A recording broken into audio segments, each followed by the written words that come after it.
Hello guys, welcome back to my YouTube channel, and I'm reviewing the book The Realm Breaker by Victoria Aveyard, which is a young adult and fantasy novel. By looking at the characters trying to serve the realm through the group of companions, the novel is based on the series. The novel explores the themes of fantasy, adventure, romance, war, good versus evil, quest, family and friendship. Warning, this novel deals with blood, gore depiction, murder, fire and cause post-traumatic stress disorder. Viewer discretion is advised. Plot.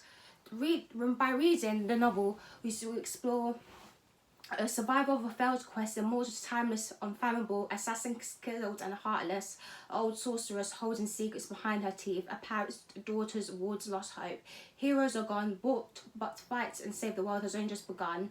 A strange darkness is growing in the wards, even Corinne and the Marat can feel it. Tucked away in a small town, fate knocks at the door in the form of a mythical mortal assassin. The assassin tells Corinne that she's the last of her ancient lineage with power to save the world from destruction. The man wants to burn the kingdoms to the ground, as is raising an army with poison in his heart and stolen swords in his hand. He will break the realm before he claims it. Corinne can only stop him on an unlikely group of allies. Corinne finds herself in a desperate situation. Fate and blood of the world is left on her shoulders. By dissecting the novel, we can see there's an assassin named Sorcerer, a mortal prince named Dom, an ambitious queen named Aveyard, a square named Andre, a young girl named Corinne. Dom is an ghastly, strong, mortal prince. Sorcerer is a deadly assassin who does not let anyone in. Corinne lives in a sheltered life from the world. But the betrayal happens later in the novel, which leads me to question things about the motives behind each character when saving the realm.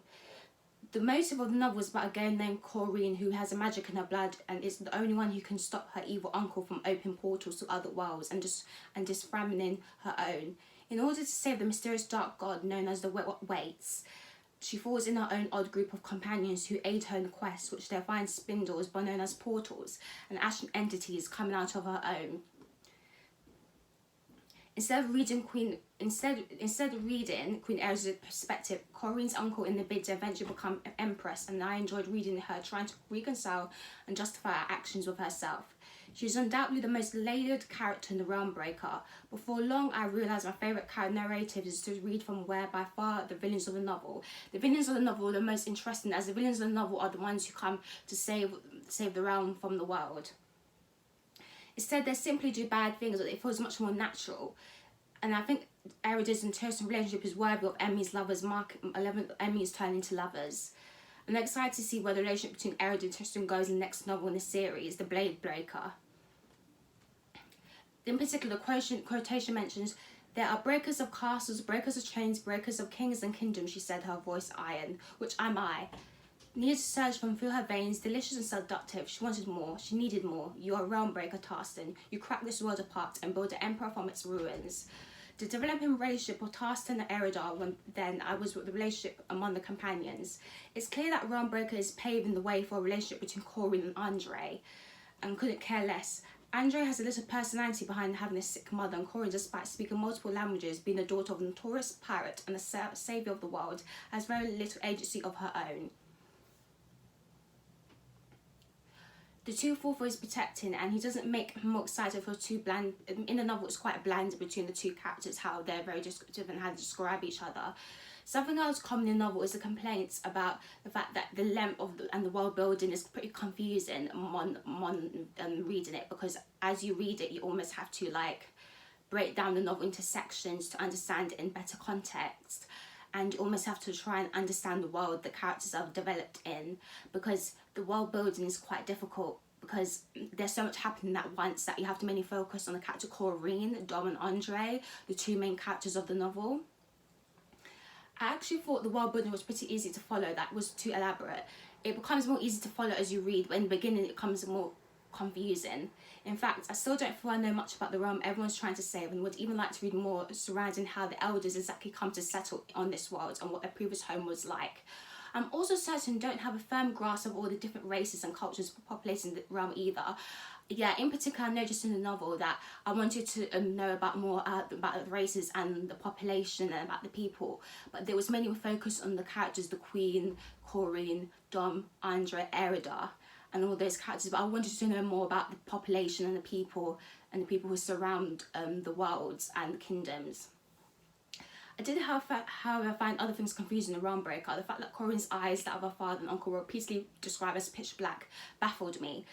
As the iris black and can see their pupils, how does Corin not look unnerving or like a demon? How does Andre think looking in the eyes is like looking to the starry night sky?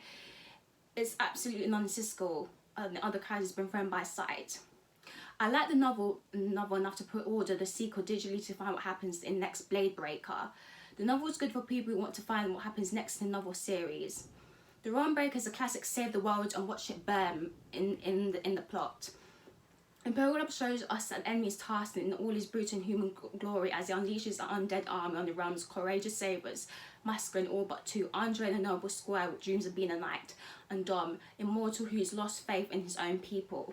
As they begin their quest, Andre and Dom are joined by Sorcerer, an assassin, a school who might not be quite as heartless as everyone thinks. Corin Pipe's daughter, the last of ancient lineage with the power to stop Tarsans from breaking the realm.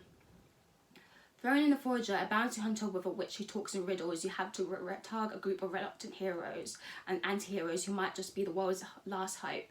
It's not exactly a noble fellowship of the Ringstar Partnership, but their mission has a similar urgency and purpose: protect the most vulnerable yet most important member of the group and help to stop evil from prevailing.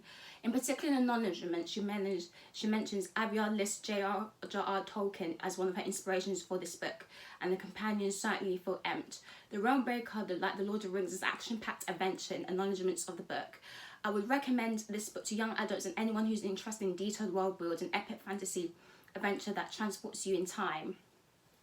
From reading from the quotations of the book, the one part of the book that I found the most interesting while reading The Realm Breaker is the bit towards ending when they go into battle, which can be found in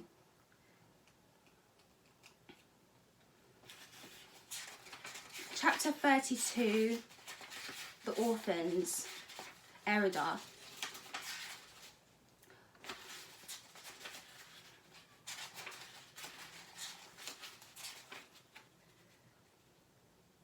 Where it says, what a crown was this morn, her father's own made for battle, a circle and the gold hammered into steel cap.